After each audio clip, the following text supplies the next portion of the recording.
Welcome you all for this section of fluid mechanics and machinery.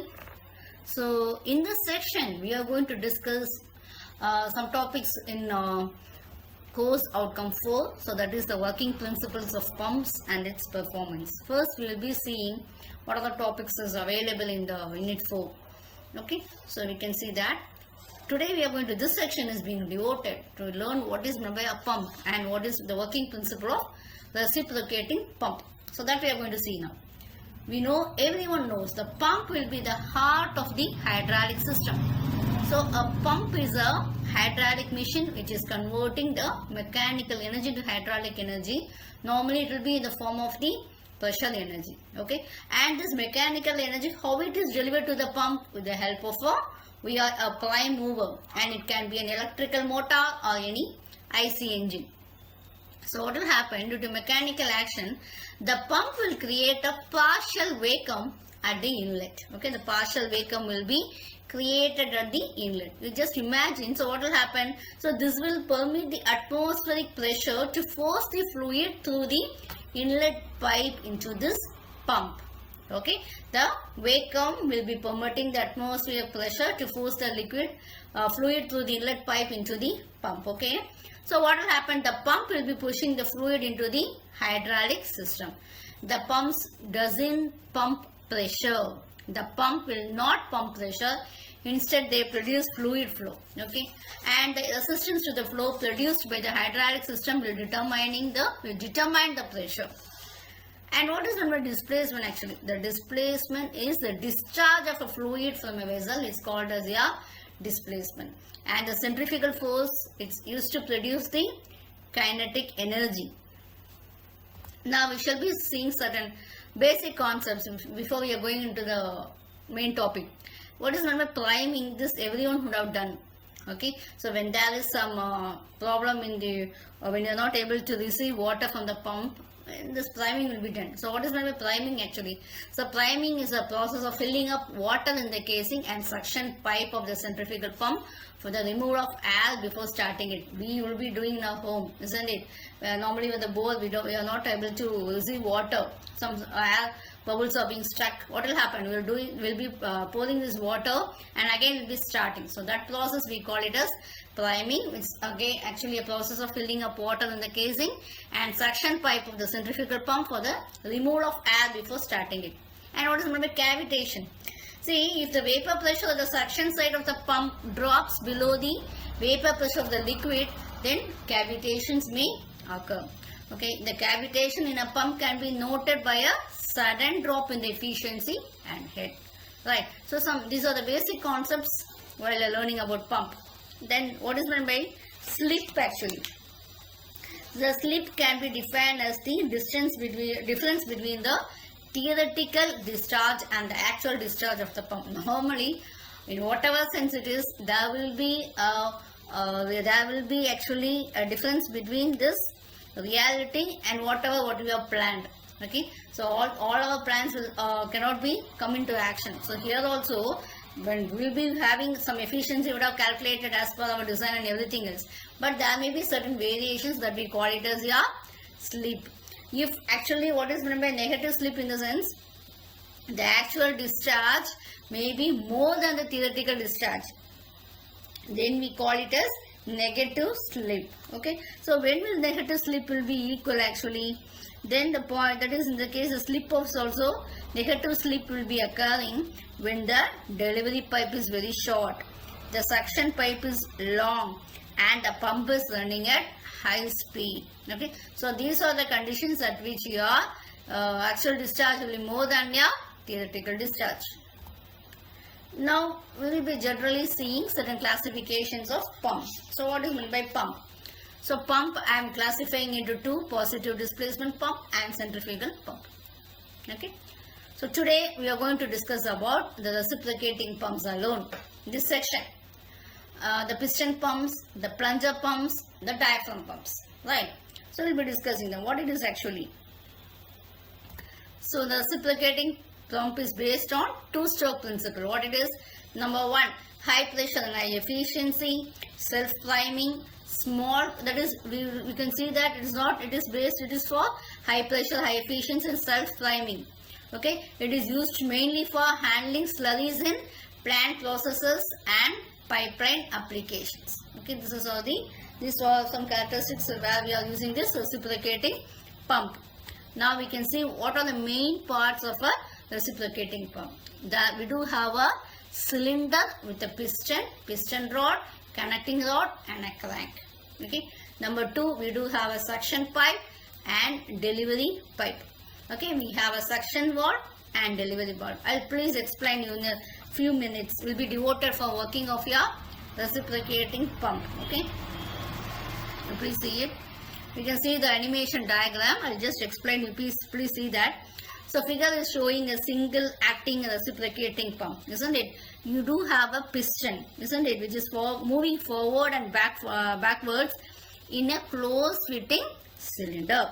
So what happens? How we are controlling the movement of the piston? It is obtained by connecting the piston rod to a crank, which by means of a connecting rod. And how you are rotating the crank? By means of an electrical motor. And we do have a suction and delivery pipes with suction valves, and the delivery valves are being connected to the cylinder. Now we have to discuss what are the purpose of the suction and delivery valves, right? So the suction valves, actually the suction and delivery valves, they are one-way valves or non-return valves. They will be allowing the water to flow in only one direction, right? So the suction valve, you can see that, you can see here. Okay, the suction valve will be allowing the water from suction pipe to the cylinder, and the delivery valve will be allowing water from cylinder to the delivery pipe only. Okay, so what happens when the crank is rotating? What will happen when the crank is in the piston is in the extreme left position? The crank will be rotating and the crank will be rotating. So what happens? The theta will be from 0 to 180 degrees. Okay, so what will happen? The piston is moving right in the cylinder, and there will be a partial vacuums will be created. So, but what happens? So this will be partial vacuum is created, and then the liquid will be forced in this. Okay, the liquid will be forced into the suction pipe from the pump, and what happens? The suction valve will be opened, and the liquid will be entering into the cylinder. And what happens when the crank is rotating from other position? What will happen from theta to 180 to theta to 360 degree? The piston will be moving from the extreme right position to the left position. So the movement of the piston towards the left, what happens? Will increase the pressure of the liquid inside the cylinder. The pressure will be more than the atmospheric pressure. Again I am saying, when the cylinder is moving from the right to the left, what happens? This will be forcing the liquid, and the pressure will be more than the atmospheric pressure. So what will happen? The suction valve will be closing and the delivery valve will be opened, and the liquid will be forced into the delivery pipe, and it will be delivered to the required height. So this is the main principle involved in the operation of reciprocating pump. Okay. Now we will be seeing, so what are the classification of reciprocating pump? Okay. So number 1, we can see many classifications based on according to the water in contact with one side or both sides, according to the number of cylinders provided. So there are many classifications. So first one you know very well, isn't it?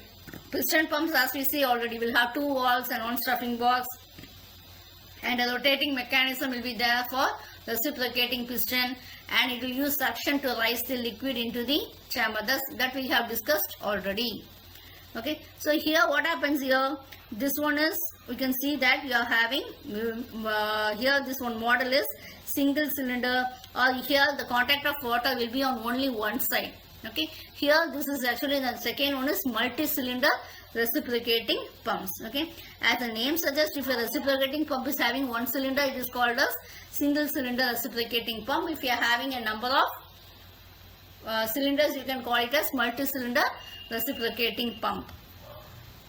Next we will be seeing about your plunger pumps. Okay, so this what is this plunger pump? Actually here we do have, you are having 2 ball check valves. Okay, you are having 2 ball check valves on each side, and the low pressure on the upward part, and there will be low pressure on the upward part, and there will be high pressure on this downward part. Okay, so it is a plunger type, is a type of positive displacement pump where the high pressure seal is stationary and a smooth cylindrical plunger slides through the seal. You can see the diagram.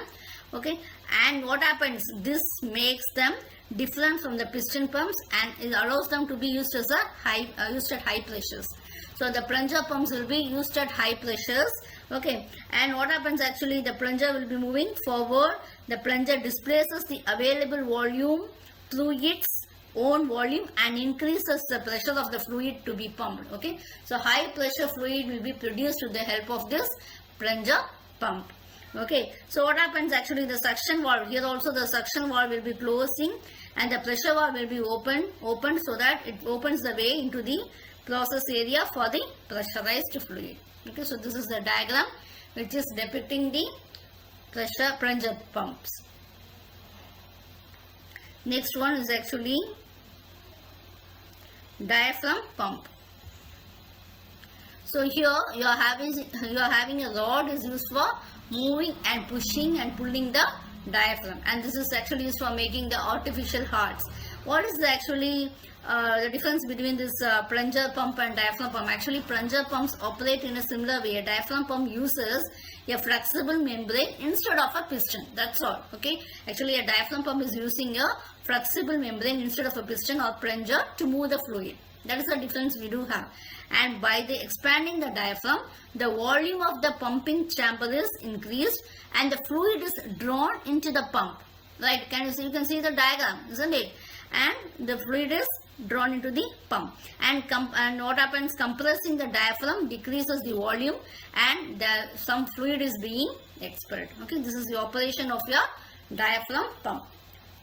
So in this section, we have completed the positive displacement pump. In the sense, we have discussed about this plunger pump, diaphragm pumps and also piston pumps. In the next session, we will be discussing about the rotary pumps. Thank you all once again.